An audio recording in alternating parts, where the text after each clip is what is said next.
कि या तो हम जल समाधि ले लेंगे या फिर आज मेला छोड़ करके माननीय प्रधानमंत्री जी के यहाँ जाकर के आमरण अनशन करेंगे।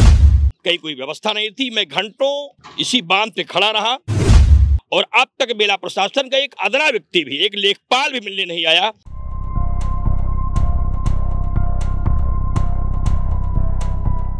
माघ मेले में आकर्षण का केंद्र बने रहने वाले मौनी बाबा आखिर में प्रशासन से क्यों नाराज हैं? उन्होंने जल समाधि लेने की क्यों चेतावनी दे दी? अभी हम महाराज जी के पास और महाराज जी से बात करते हैं, आखिर में वो क्यों नाराज हैं।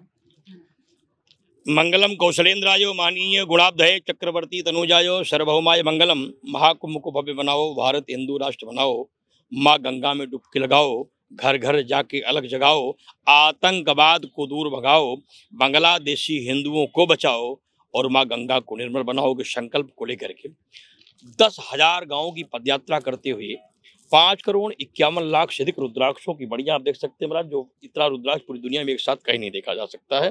और ये लौह की शिवलिंगें हैं जो 11-11 फीट ऊंची बनी हुई हैं। 12 शिवलिंग हैं, 11,000 त्रिशूल हैं जिन्हें में वो गरीब बस्तियों में जाके, दलित बस्तियों में जाकर के, मजदूरों के यहाँ, किसानों के यहाँ, अन्नदाताओं के यहाँ भिक्षा मांग करके महाराज इसको लेके आया। और 21 अक्टूबर को मेला प्रशासन को मैंने लिखित रूप से प्रार्थना पत्र लेकर अनुरोध किया कि आतंकवाद विनाश के लिए, भारत हिंदू राष्ट्र बनने के लिए, काशी मथुरा मंदिर निर्माण के लिए, गंगा जल प्रवाह के लिए, भ्रूण हत्या बंद होने के लिए और इस तरीके से मेरे जो संकल्प हैं उनको पूर्ण करने के लिए आप सुविधा जगह उपलब्ध करें, जिससे कि मेरी भव्य ज्योतिर्लिंग बन सके। क्योंकि ज्योतिर्लिंगों को बनाने मुझे 555 घंटे कम से कम चाहिए। इसके लिए मैंने प्रशासन से, शासन सबसे निवेदन किया और मुझको 5 बार कम से कम आश्वासन दिया गया कि आपको जमीन प्रत्येक दशा में 15 तारीख को एडीएम और मेलाधिकारी द्वारा कहा गया कि मेरे सचिव, मेरे मैनेजर वहां गए और उन्होंने कहा 15 तारीख को जमीन आपको अधिकृत कर दी जाएगी। उसके बाद भी उन्होंने कुछ नहीं किया। मैं 17 तारीख को जब यहाँ रात में पहुंचा, कहीं कोई व्यवस्था नहीं थी, मैं घंटों इसी बांध पे खड़ा रहा। उसके बाद फिर मेरा सत्संग मंडल की जगह है जहाँ हम आकर के रुके हुए हैं, उनके शिविर अपना समा रखे बैठे हैं। और अब तक मेला प्रशासन का एक अदना व्यक्ति भी, एक लेखपाल भी मिलने नहीं आया कि आप मेले में आए हैं कि नहीं आए हैं।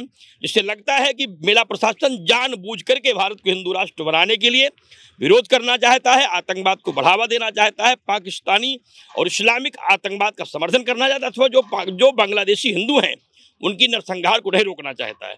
ऐसी स्थिति में पीड़ित मन से मेरे पास कोई विकल्प नहीं है। नाराजगी नहीं, मुझे पीड़ा है कि जब योगी और मोदी की सरकार इस देश में है, उस समय अगर आतंकवाद विनाश के लिए, गंगा प्रवाह के लिए, भ्रूण हत्या बंद होने के लिए और बांग्लादेशी हिंदुओं के रक्षार्थ और सेनाओं की मजबूती के लिए और हिंदू राष्ट्र की अगर अब जगह नहीं मिली, फिर जगह कब मिल सकती है? आप देख सकते हैं मेरे सामने कलशे रखे हैं जो सेनाओं की मजबूती के लिए आए हुए हैं। इस तरीके से मेरा जो संकल्प था उसको लेकर के अब तक पूरी निराशा थी।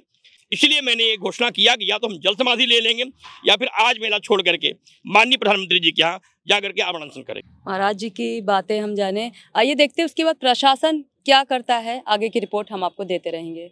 महाकुंभ की एक एक अपडेट देखने के लिए न्यूज केस यूट्यूब चैनल और न्यूज केस फेसबुक पेज पर हमसे जुड़ें। न्यूज केस, सच जहां हम वहां।